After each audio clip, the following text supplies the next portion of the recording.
If you've been online much at all in the last couple of years, you've probably heard that physical media has had a bit of a resurgence. And it's an appealing trend, right? I mean, we all know how annoying and expensive subscription streaming services can be, but is physical media actually better than streaming services? Well, for the most part, yes. That's it for this video. Thank you guys so much for watching. If you enjoyed this, please be sure to like and subscribe. Okay, obviously, no, I'm joking. I do have a lot to say about this. I actually think this is a much more nuanced topic than you might think. It would be crazy for me to sit here in this video that's been uploaded to YouTube, which is obviously a streaming platform, and tell you that all streaming is bad. Obviously, I don't believe that because otherwise I wouldn't be uploading things to this platform. But there are certainly some upsides to physical media. As I've watched this trend grow over the last couple of years, I understand the appeal. Streaming services are expensive, sometimes still include ads even if you're paying for them, plus companies can change or remove content on a whim and then it's gone forever. On the flip side, it is really convenient, and for just $15 or so, you can have access to an entire library of high-budget movies, TV shows, and more, temporarily. But with all of that being said, I have to wonder, is physical media actually the way of the future, or is this just a nostalgic trend that will eventually die off? Or is it a secret third thing? Either way, it's certainly worthy of some thought and consideration.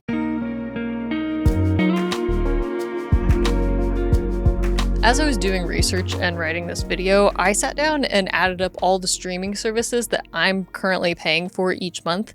And do you want to guess how much I'm paying on a monthly basis? $72 US. Now, in some ways, that's honestly not that bad. Considering all the streaming platforms that are out there, I'm currently only paying for 5 services, and I'm including like Spotify and YouTube. That's actually pretty on par with the national average for how much each household pays for streaming services, but also it just feels like way more than I actually need to be paying. I mean, that's $864 per year just on streaming. Now, I get it. I think that entertainment is a good, and I would even argue necessary part of life to a certain extent. Taking a break and allowing our brain to rest for a while is actually really good for you and can help you refresh so that when you do get back to work or just, back to dealing with life, you're able to do so with a new vigor.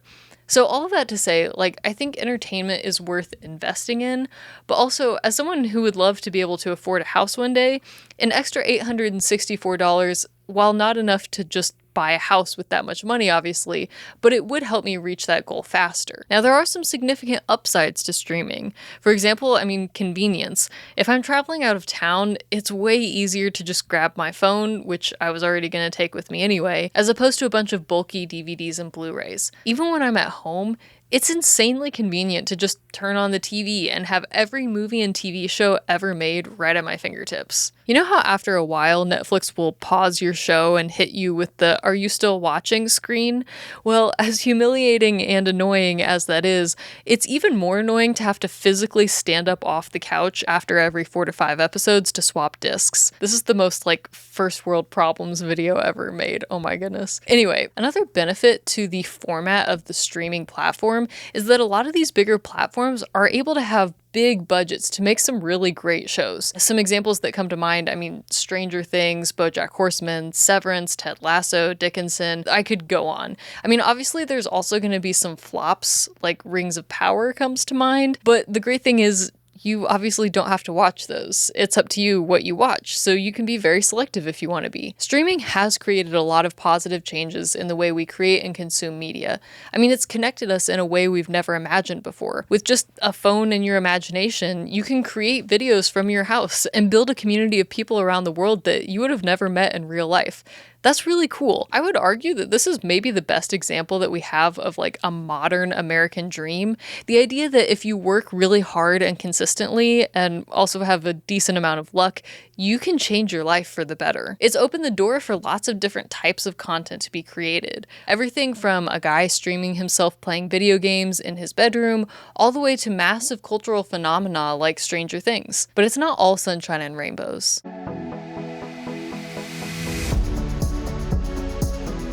As humans, we tend to have an obsession with the next new thing. How many conversations have you had that started with the phrase, "Hey, did you see the new insert name of movie or show here?" Connecting over a piece of media that had an impact on us is a very beautiful human thing. But with the speed of communication via the internet, sometimes this can end up feeling more like a race. Like if I don't have time to sit down at 8 p.m. sharp every Wednesday night for the newest episode of Survivor, I can't get on social media for fear of seeing a spoiler about who went home. Do you have any idea how big of an ask it is for me not to get on social media for 24 hours? Do y'all remember when there were people literally installing extensions on their computer browser to avoid spoilers about the newest Star Wars or Marvel movie? I remember seeing Facebook posts where people were literally threatening to unfriend people if they posted any spoilers. It's a pro and con, right? I'm glad we have so much variety, and it is cool to connect with other people over our shared love of a piece of media, but it should be something that's enjoyable, not stressful. I don't want to feel like I have to race to consume a movie or a show so I can quickly have an opinion about it. And of course, that opinion has to be different from everyone else's opinion so that everyone knows I'm the intellectual in this conversation. Plus, by constantly waiting for and then rushing through the next new thing, we're ignoring the century-long history of movies and TV. I mean, there are so many options out there. Movies that are funny, beautiful, and will take you on an emotional journey. There have been some incredible movies made over the last 100 years or so, and I can almost guarantee that you have not seen all of them. Just because a movie wasn't made yesterday doesn't mean it's lost all value. Let's do a quick experiment. I'm going to list off some movies that were made over the past few decades, and I'm curious how many of these movies you've maybe seen or honestly even heard of, and also when was the last time you thought about these movies or heard about them in pop culture or just wherever. I'll explain more once we get to the end of the list, but for now let's go through the list. The first one is called The Barefoot Executive, and it's basically about this TV studio that discovers there's a chimpanzee that's able to predict which TV shows are going to be hits, so they just like sit it down in a movie theater and have it watch a bunch of like TV pilots, and then based on how it reacts, then they decide whether or not to pick up that show. The next one is called The One and Only Genuine Original Family Band, and it's sort of what it sounds like in the title. It's set in the 1800s, and it's about this family that is homesteading in the Dakota territories during that time, and it's a musical. It's just a very musical family, and so they sing a lot of songs, do a lot of dancing throughout the movie. The next movie is called The Ugly Dachshund. This is a movie just about a family that has a bunch of dachshunds, and then they adopt a Great Dane, and this giant dog, just because he's grown up around dachshunds, he thinks that he's tiny and can fit in spaces and like do different things that the small dogs can do, and hilarity ensues. The last movie we're going to talk about is called Tea for Two, and this is a story of a young woman who makes a bet to earn $25,000 because she's trying to start a musical or like a Broadway show or something that she wrote. So she makes this bet that I think it's her uncle or someone is going to give her $25,000 if she says no to every question that is asked of her for the next 48 hours. So how did you do? How many of those movies had you seen or at least heard of before? Let me explain a little bit more about why I brought up those movies specifically. All of those movies, they weren't like the #1 blockbuster when they came out, but they were movies that were relatively popular. But how long has it been since you've heard of them? Or thought about them, or seen them advertised anywhere? I mean, half of these movies are still available on Disney Plus, like you can go stream them right now.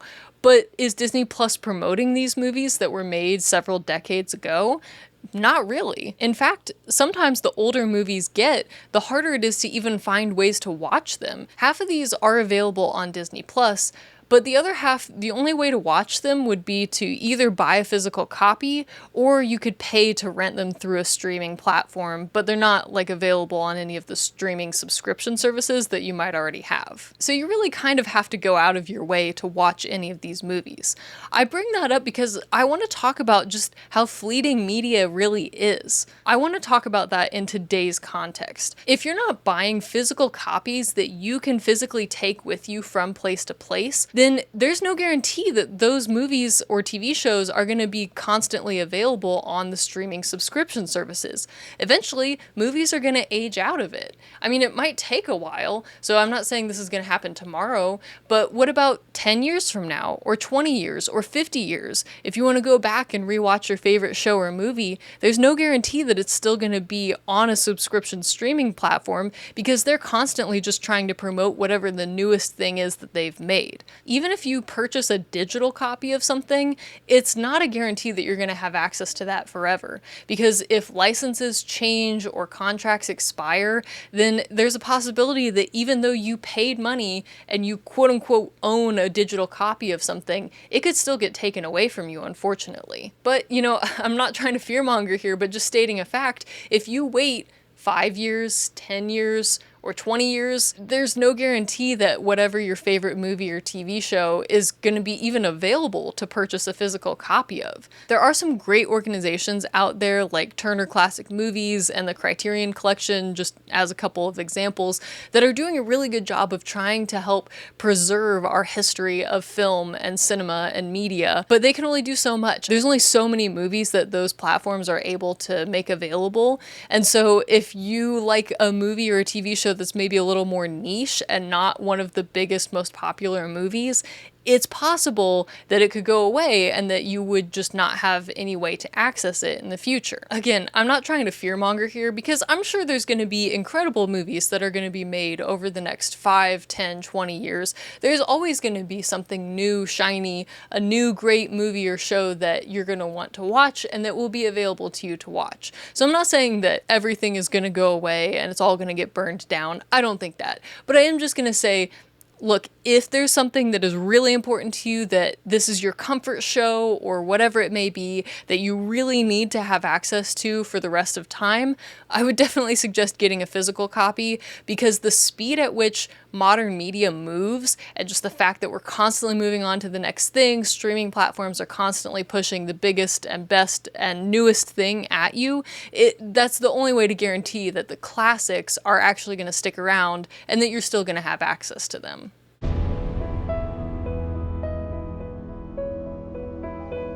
I've heard a lot of complaints about how many big streaming services there are and just like how expensive and overwhelming it can be to try and keep up with all of them. This is obviously valid criticism, but I do just think on the other hand, it's better than the alternative of just having one company with a monopoly. Every streaming service is constantly competing for our attention, constantly coming out with the newest hit show that everyone's talking about, so you have to sign up for their subscription service or else you'll be behind. And that can get pretty exhausting. Doesn't that defeat the entire point of entertainment? I mean, this should be something that's relaxing and helps me unwind at the end of the day.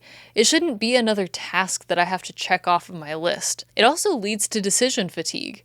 Like I mentioned earlier, I currently have 5 subscription services, so every time I sit down to watch something, if I don't already have a specific movie or TV show in mind, I have to go through a whole 30-minute process. I first have to choose what platform to use, then I have to decide what genre I'm in the mood for, and I usually find myself aimlessly wandering through the app's suggestions for me, which, by the way, those recommendations are not necessarily things that I would be interested in, but instead what the streaming company wants me to watch. Which brings us to our next topic, the algorithm. Look, if Netflix just spent $400 million producing a TV show, they're obviously going to put it in front of as many people as possible. It doesn't really matter if it's the type of show I've watched in the past, or even if it's something I'd want to watch. The app wants me to watch it, so they're going to continue showing it to me.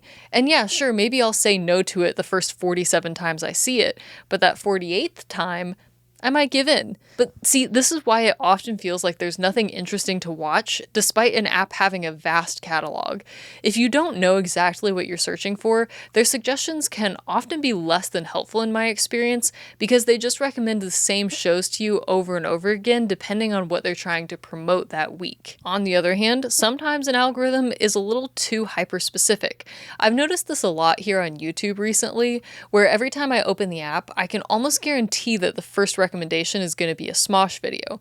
Now, obviously, I love Smosh. They make amazing content, but it's a lot harder to discover new creators, because YouTube's job, I mean, really their only job, is to get me to click on a video and stay on their site as long as possible.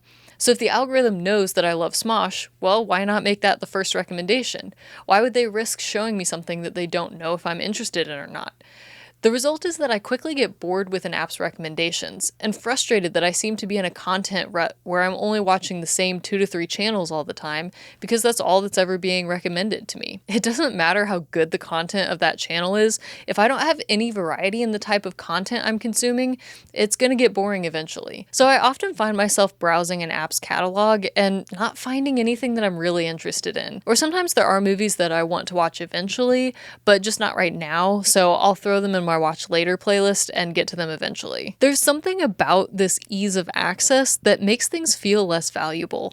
Like, I can always have every movie ever made at my fingertips in an instant, so if the vibe isn't right in this specific moment, I'll just go rewatch Gilmore Girls again instead.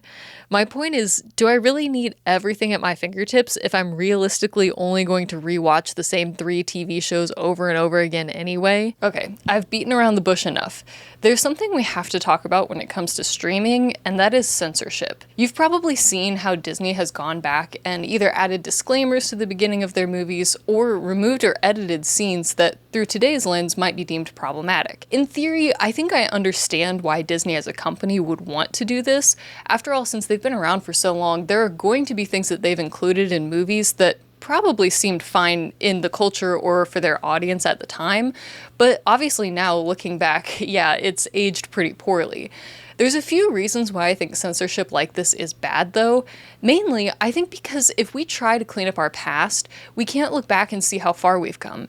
As humans, one of the best ways we can learn is by making genuine mistakes. Trust me, I've learned enough lessons the hard way to confidently say that those are lessons I'll never forget. Now, to be 100% clear, I obviously don't think we should be promoting these harmful ideas, so there's definitely room for conversations around problematic scenes in older films, especially from the studio's perspective. I understand why they might not want things on their streaming platform publicly that don't represent their current values, that are problematic in any way, but at the same time, that's a film that they made and they already put out into the world, and there are physical copies of it, unedited, uncensored versions of that film out there. So to go back and try and pretend like, oh, actually that didn't happen, comes across kind of strange. In general, it's just very important that we learn from these mistakes instead of providing encouragement to continue problematic behavior. And this is where, as a consumer, you have to be able to use your brain. You should be able to watch a movie and discern whether a line of dialogue or a plotline is problematic. I know that's a tall ask in the age of the internet, where we're surrounded by encouragement to just turn our brain off and keep swiping for that next cheap dopamine hit, but we should be striving to be thoughtful with everything that we consume, even when we watch modern media, because obviously modern media is not immune to being problematic. So regardless of when something was made, you should watch it with a critical eye. Again, I totally understand why Disney as a company doesn't want to be associated with these things that have aged poorly, but rather than pretending like that never happened, it would be much better for them to just do better moving forward and prove to us that they've learned from their past mistakes. Obviously, this is a very nuanced topic, and I'm just doing sort of a surface level. I don't have time to do a full deep dive on it right now. So if there's anything here that I didn't include, or if you disagree with me on anything, let me know in the comments. We'll continue this conversation. I would genuinely love to hear your input on this. But okay, let's move on. Another huge issue with streaming is that shows and movies can be removed without warning. If a license or contract expires, that show is gone without warning. Or if the production company that created the show wants to remove it as a tax write-off, yes, this actually happens, and in fact, Disney specifically is really notorious for doing this. It's super annoying. But basically, they'll just remove a show from their platform and then say, look, we didn't make any money off of this, no one watched it, so we had to remove it. Somehow that counts as a tax write-off, and then they can just count the money that they spent to produce it as a tax loss. Something that's even more frustrating about this is that this will often happen with shows that were explicitly created for this streaming platform, so there was never a physical copy available to even purchase. By the way, this is where I need to insert a plea to Netflix to please release a physical copy of all 6 seasons of BoJack Horseman on Blu-ray. I will pay an absurd amount of money for that, please and thank you. But yeah, if there was never a physical copy available to purchase, then once the streaming platform removes it from their service, it's just gone forever. And movies and TV aren't the only things that this has happened to. I mean, just recently, Amazon actually stopped supporting old Kindles that were purchased before 2012, even though they still worked perfectly fine. What that meant was that anyone who owns one of these older devices will no longer be able to purchase, borrow, or download new content via the Kindle store. And frankly, the only reason for this, as far as I can tell, is greed. Amazon can't show you as many ads as they'd like on these older devices, and also they just want you to buy a new Kindle. It's so nefarious and frustrating. Additionally, back in 2009, Kindle users who had purchased the books Animal Farm and 1984 noticed that Amazon had removed those purchased books from the Kindle devices after a rights issue arose, and this was so famous because it was so, ironically funny that those two books specifically were the ones that were removed, but it's also scary. I mean, this is the type of censorship that can happen if you don't own a physical copy of something. Again, we talked about earlier how Disney has gone back and censored some of their older movies, either removing scenes or in some cases just putting a disclaimer at the beginning, but removing some content from some movies or changing it. And it's the kind of censorship that it's harmless in the way that it's being done right now, because right now, as far as we know, Disney is only removing things that honestly are kind of problematic from their older movies. Or actually, that's not true though, because Lilo and Stitch, I think they changed something to where one of the characters was hiding in a washing machine and they changed it to be just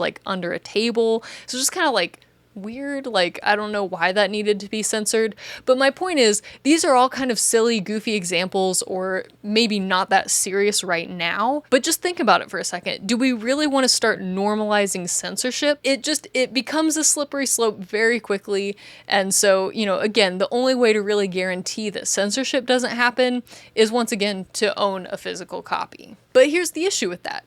Physical media isn't permanent either. I mean, think about it. When was the last time that you watched a VHS tape? And if you have a VHS collection, I assume you have a VHS player and you're able to watch that collection, but if your VHS player were to stop working, where would you go buy another VHS player? I mean, for now, you can probably find some used ones on eBay or Facebook Marketplace or a secondhand shop near you, but that's not going to last forever. I mean, VHS players were invented in the 70s and they were used up until the early 2000s, give or take, as sort of the main way to watch physical media. But ever since the invention of DVDs and of course now Blu-rays and 4K discs, as things have progressed, we've stopped watching VHS tapes. Also, streaming has become more popular.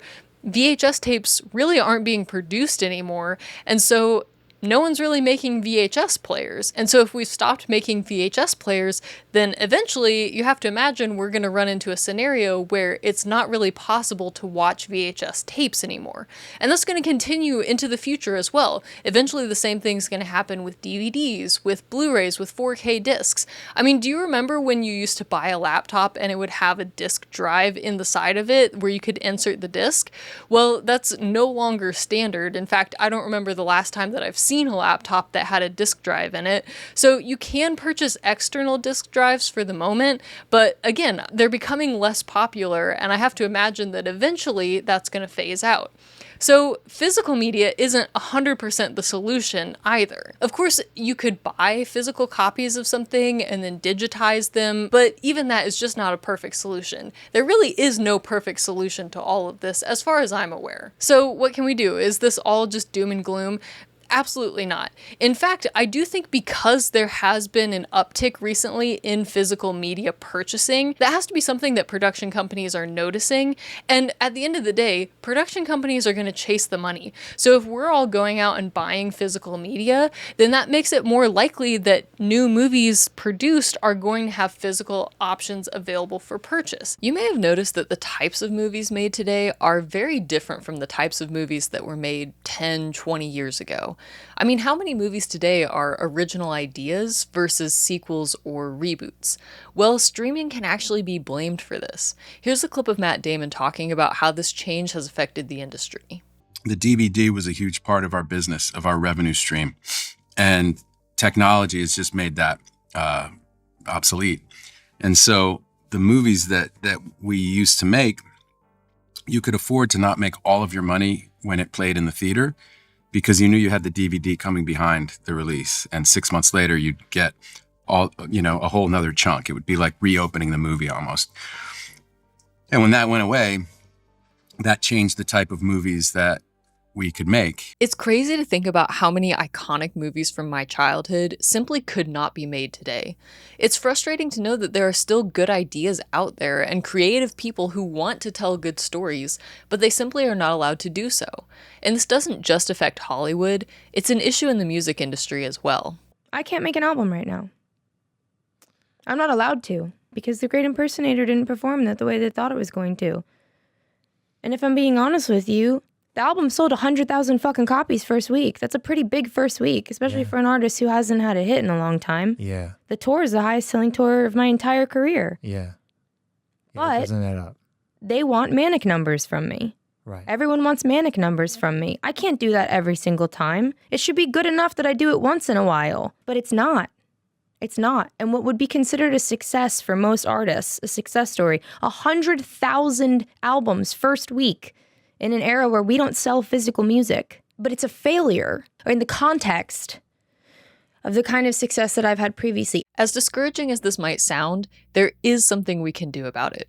If enough people start purchasing physical copies again, we can, to some extent, influence the types of movies that are getting greenlit. The more physical copies you're able to purchase, the more you support your favorite filmmaker or artist, and the more likely it is that they'll be able to continue creating art.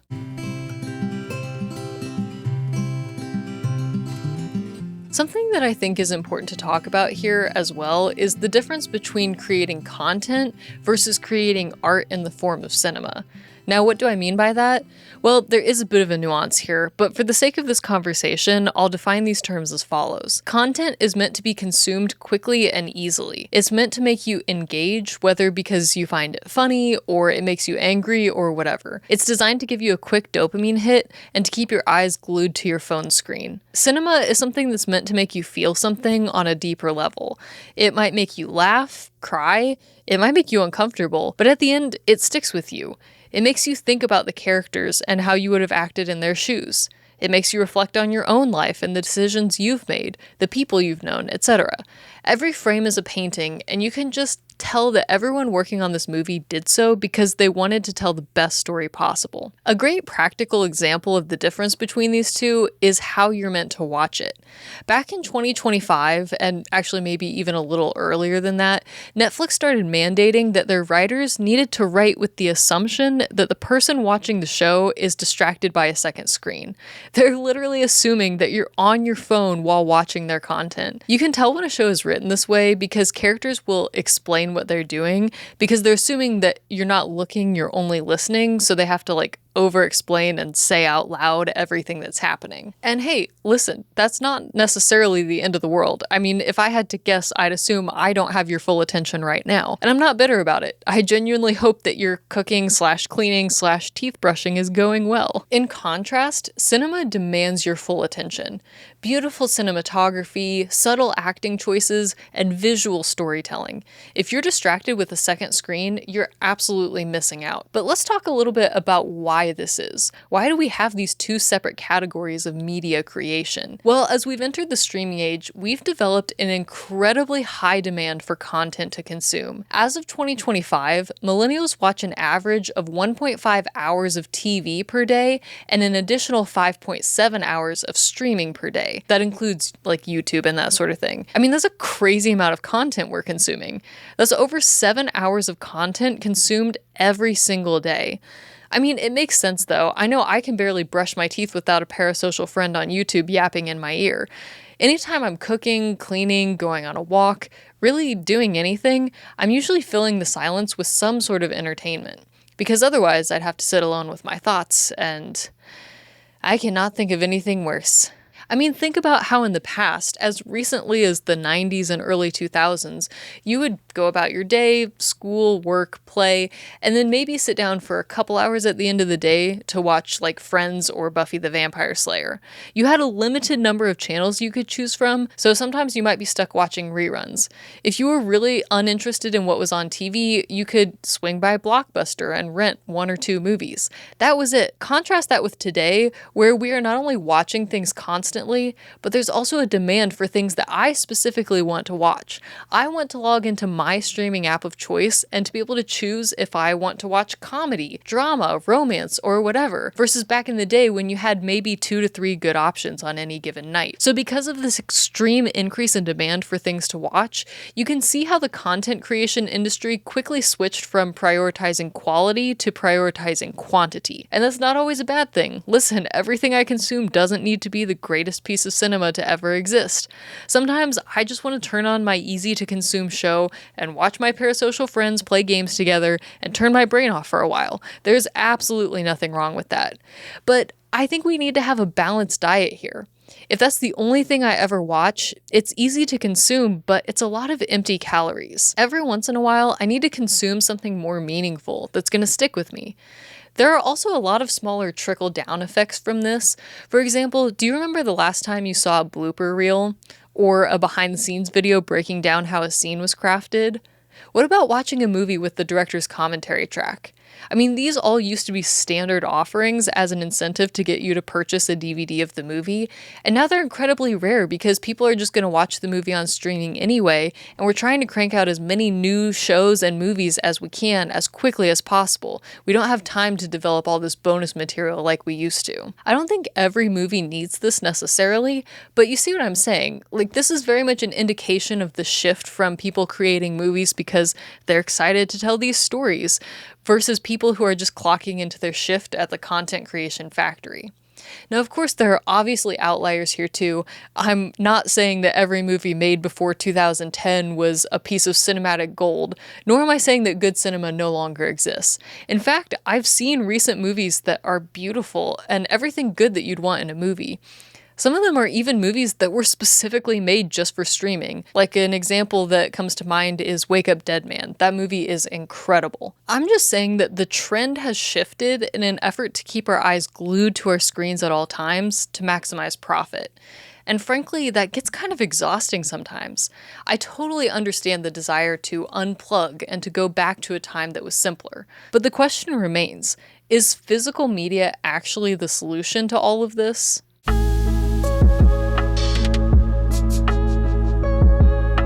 As I've watched this trend towards physical media, I can't help but notice that nostalgia plays a huge part in the way a lot of people talk about this. And as we all know, nostalgia sells. I mean, I love the idea of buying Gilmore Girls on Blu-ray. The picture quality is better, and I have a copy of it that can't be taken away or deleted without my permission. But if I do happen to still have a Hulu account, and I'm sitting on my couch when I decide that I want to watch Gilmore Girls that night, am I really gonna stand up off the couch, fiddle with the Blu-ray case to get it open, grab a separate remote for my Blu-ray player, insert the disc, and then go back to the couch?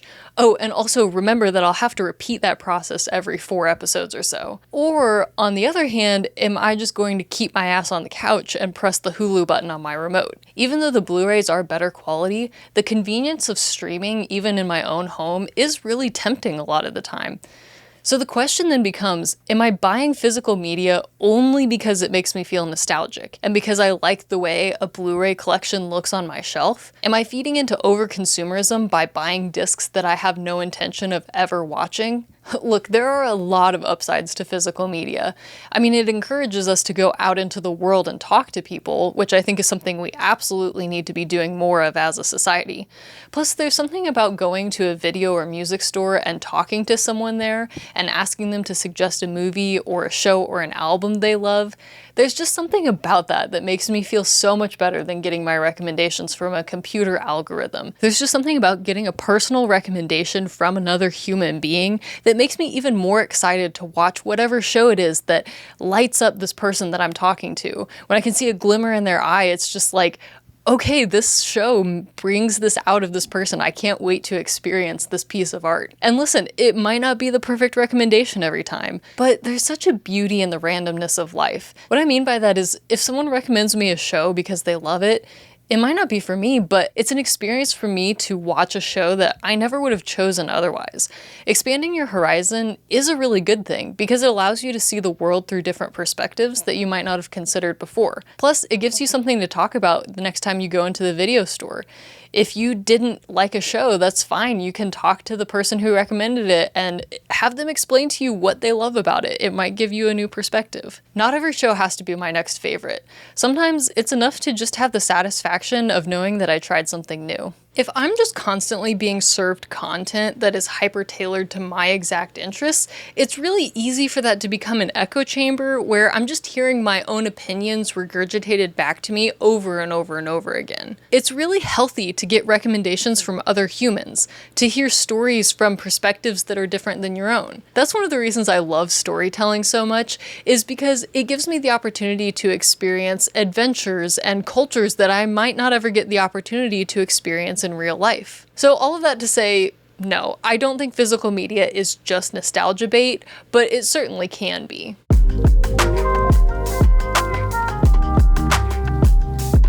As we've discussed, owning a physical collection is a great way to ensure that you have access to your favorite movies and shows. But collecting these things can be really expensive, especially if you care about getting the best visual quality available, which probably means that you're going to be buying Blu-rays and 4K discs when they're available. This can easily cost $30 per movie or per season of a show, which adds up really quickly, especially when we consider the numbers that we talked about earlier of how much content you're probably watching every single day. Considering an average month of a streaming service is around $15, that means one season of TV has to last 2 months for the cost to be similar. I don't know about you guys, but I can watch a season of TV in a weekend depending on how long it is. Plus, there are some shows and movies that just simply are not available for purchase anywhere. The only way you can watch them is through streaming. Although purchasing physical media is expensive, there are options to keep the cost down. First of all, there are plenty of deals to be had at secondhand shops, and I highly recommend shopping there if you can, but just be aware that the discs might not be in pristine condition, so it is a bit of a gamble to purchase things used. Definitely be sure to open up the case and look everything over before purchasing if you can, but especially if you're looking for older shows and movies, secondhand is usually the way to go. I mean, just a couple years ago, I purchased all 7 seasons of Buffy, and I wouldn't have been able to find those brand new, so I was extremely happy to find them secondhand in great condition. Another limitation of physical media is that if that's all you have and you don't use any streaming services, you're limited to only being able to watch what you physically have, which honestly could either be a good thing or a bad thing. Maybe you like only having a couple options to choose from to avoid decision fatigue. But another limitation of physical media is that it takes up a lot of space. Don't get me wrong, I love showing off my collection, but I do live in an apartment, and as you can see, I've already pretty much maxed out the space that I have for this stuff. To be honest, I do think these limitations can actually be a good thing. If it's super easy for me to access a movie via streaming, I'm way more likely to be distracted on my phone while I watch because so little effort was required to get here. As opposed to if I had to leave my home to go get a movie, and I specifically sought out a 4K disc to get the best image quality possible, you'd better believe that movie's gonna have my full attention when I sit down to watch it. Now, a great solution to both the cost and space issues is your local library. Especially if you want to try a movie, a show, or an album before committing to purchasing it, borrow it from your library and give it a try. If they don't have exactly what you're looking for, you can usually ask them to order it from another library for you, and you can pick it up from your local library later. Also, librarians are often super friendly and would be happy to give you suggestions if you're not looking for anything specific. I can't say enough good things about local libraries. Please go support them and enjoy them. They're great resources.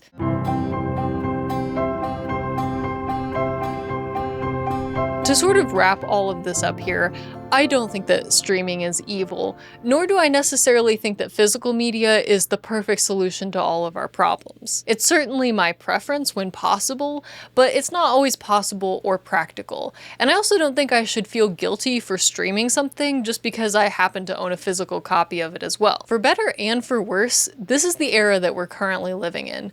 I don't think we can ever go back to the way things were before, and Honestly, I don't want to either. Technology is constantly going to advance, and we need to learn to adapt and change with it as it continues to grow. However, I would also love to see production companies just be more thoughtful and intentional with some of the media that they're producing, including creating and releasing physical copies for people who want to purchase them. If all of us as consumers work to reduce our streaming intake and purchase more physical media as much as possible, that's certainly going to have an impact on these studios and the way they look at whether or not to produce physical copies of the shows and movies, etc. that they're producing. At the end of the day, every form of entertainment is supposed to be a fun, relaxing escape from reality. You shouldn't be stressed about trying to make sure that your physical collection looks as aesthetic as possible at all times. And you also shouldn't have to stress your finances for fear of losing your favorite show or movie. My suggestion would be, if there's a show or movie that you love and you want to ensure that you will always have a copy of it, buy a physical copy. But also don't feel guilty for streaming if it's more convenient or more cost-effective for you to do so. Like I said earlier, this conversation really is so much more nuanced than a lot of the conversations that I see online, so I would love to hear your input on this in the comments. Do you own a physical collection? Have you moved that physical collection from VHS to DVD to Blu-ray? Do you digitize that physical collection as a backup? I would love to hear your thoughts on this whole conversation. I hope you all liked this video. There's a lot to this conversation, so I would definitely like to hear your thoughts on all of this. Please leave a comment if you have any thoughts on anything we discussed today, or if you have suggestions for another topic you'd like to hear me cover. Also, the irony of the fact that going offline is becoming a trend online is not lost on me.